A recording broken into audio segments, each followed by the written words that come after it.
이번에는 미디어와 관련된 과학 소식을 살펴보고 언론의 과학 보도 내용을 비평해보는 이슈앤미디어 시간입니다.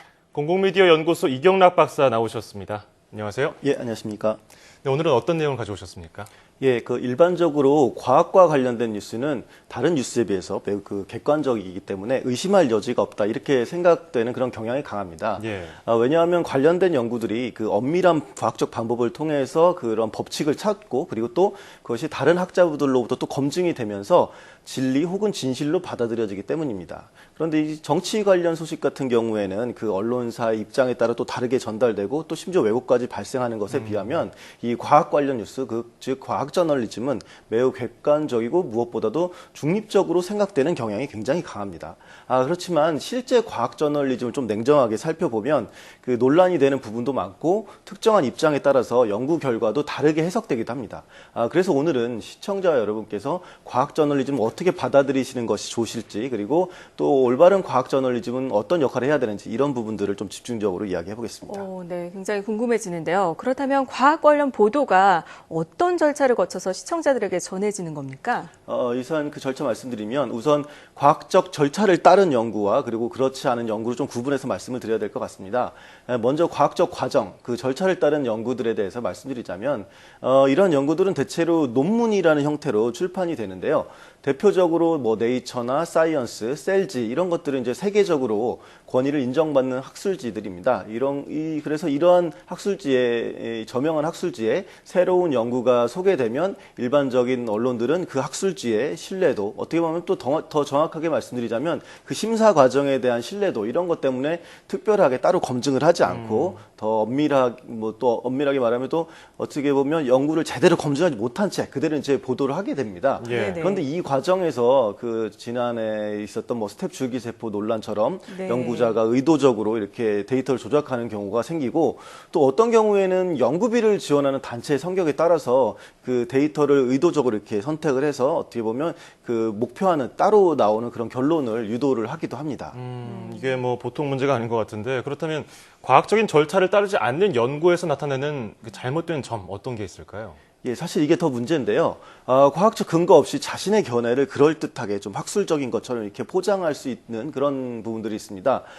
이러한 것들은 어떻게 보면 불량 지식이라고 볼 수 있는데 미디어를 통해서 종종 등장하고 시청자들에게 무비판적으로 수용되고 있어서 문제입니다. 그러니까 예를 들어서 식품 첨가물에 대한 공포 이것들은 어떻게 보면 그 독성에 대한 이해가 전혀 없이 공포심을 조장하는 경우들이 많습니다. 네. 예를 들어서 식품 첨가물을 화학 물질이니까 이것을 규정하고 소량이지만 유해할 수 있다. 이런 식의 주장들은 굉장히 비전문적인 식견이거든요. 그래서 기본적으로 우리 몸을 구성하고 있는 성분도 어떻게 보면 화학식으로 다 설명을 할 수가 있는데 이른바 화학이라고 하는 그 단어가 주는 그 뉘앙스의 의미를 과도하게 부여하고 이렇게 해석하는 것이다 이렇게 볼 수가 있겠죠. 그렇기 때문에 어떻게 보면 천연이라고 이렇게 얘기가 되는 것들은 이런 것들은 되게 좋은 것들이고 예. 화학이라고 부르는 것들 이런 것들은 몸에 좋지 않을 것이다 이런 편견들이 생겨나고 있다 이렇게 볼 수가 있습니다. 네, 없지 않아 그런 경향이 있는데요. 네. 하지만 그래도 독성이 있는 물질에 대해서는 좀 의심을 해보고 여기에 대해서 문제를 제기하는 것 이거는 좀 긍정적으로 볼 수 있는 부분 아닐까요? 예, 그렇습니다. 사실 검증이 되지 않은 상태에 대해 그런 것들에 대해서 의혹을 제기하는 것 이거 당연히 매우 바람직한 언론 행위입니다. 그러나 제도적으로 우리나라에 시스템들이 다 있거든요. 그래서 검증이 된 사안에 대해서 정확하지 않은 자기만의 주관적 판단을 근거로 공포심을 조성하는 것 이런 것들은 굉장히 큰 문제라고 할 수 있습니다.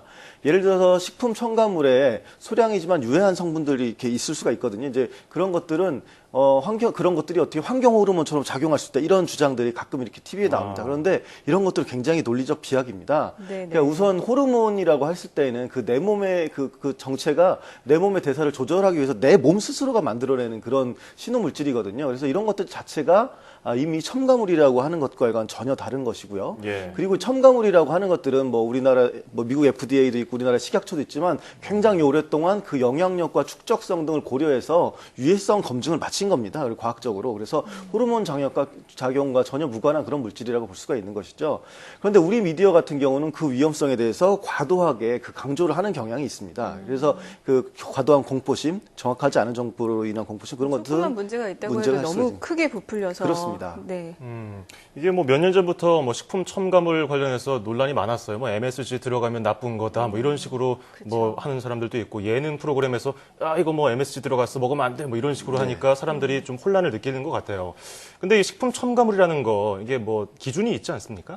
그렇습니다. 지금 제가 아까도 식약처 검사 이런 거 말씀드리고 했지만 상당수의 검사들이 그런 내용들을 고려한 것들입니다. 그러니까 식품을 보존을 위해서 혹은 맛의 개선을 위해서 혹은 뭐 아름다워 먹고 싶어 보이기 위해서 그러기 예. 위해서 식품에는 첨가물이 들어가기 마련입니다. 그런데 이 첨가물에 들어간 성분은 특정한 용량이 되지 않으면 몸에 그렇게 큰 영향을 끼치지 않습니다. 이렇게 예. 해롭지 않습니다. 또한 네네. 축적도 되지 않거든요. 다 이렇게 배설이나 혹은 이렇게 다 노출이 돼서 이렇게 또 다시 나오게 되는데 네네. 우리가 독이라고 생각하는 것도 어떻게 보면 희석을 하면 독의 작용을 전혀 하지 않는 즉 무작용량이라는 것에 이르게 됩니다. 근데 이것은 이렇게 무작용량이 되면 어떻게 보면 이런 것도 약으로도 작용이 되는 것이거든요. 그래서 예.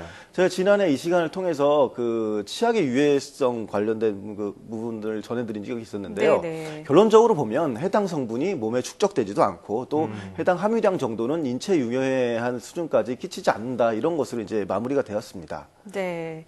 정말 정확하게 파악이 돼야 할 텐데, 그렇다면 우리가 연구 결과나 성과를 전할 때 과연 과학 저널리즘이 어떤 역할을 해야 할까요? 예, 그 과학 저널리즘이 어떻게 보면 좀 더 책임을 져야 된다 이렇게 말씀드릴 수 있을 것 같은데요. 과학 저널리즘이 단순하게 뭐 흥미로운 연구 결과나 그 과학자들의 연구 성과 이런 것들을 소개하는 방식에 그쳐서는 안 된다 이렇게 보고요. 다양한 논쟁 속에서 시청자가 쟁점들을 충분하게 이해할 수 있도록 가운데서 어떻게 연결해주는 그런 해석자의 역할을 해야 되기 때문입니다. 이런 맥락에서 아직 우리나라 과학 저널리즘은 단순히 과학 소식을 다루는 것 이것에 좀 그치고 있어서 좀 아쉽기도 합니다. 예. 앞으로 좀 더욱더 전문성을 가진 과학 전문 기자들이 보강이 되고 제대로 된 그 과학 지식과 정보가 유통될 수 있도록 어떻게 보면 우리 언론이 적극적으로 그런 인적 자원에 투자를 해야 될 것이다 이렇게 생각됩니다. 굉장히 뜨끔한 오늘의 논평이었는데요. 네네. 이 저희 뭐 과학 프로그램 뉴스를 진행하고 있는 입장에서 저희도 정확하고 좀 올바른 거를 전달하기 위해서 노력을 많이 해야 될 것 같아요. 자, 이렇게 과학 저널리즘이 단순히 과학기술 성과를 전달하는 매개체 역할에 머무르면 안 되고요. 시청자들께서 과학을 더 깊이 있게 이해할 수 있도록 많은 도움을 줬으면 좋겠습니다. 지금까지 공공미디어 연구소 이경락 박사였습니다. 고맙습니다. 예, 감사합니다.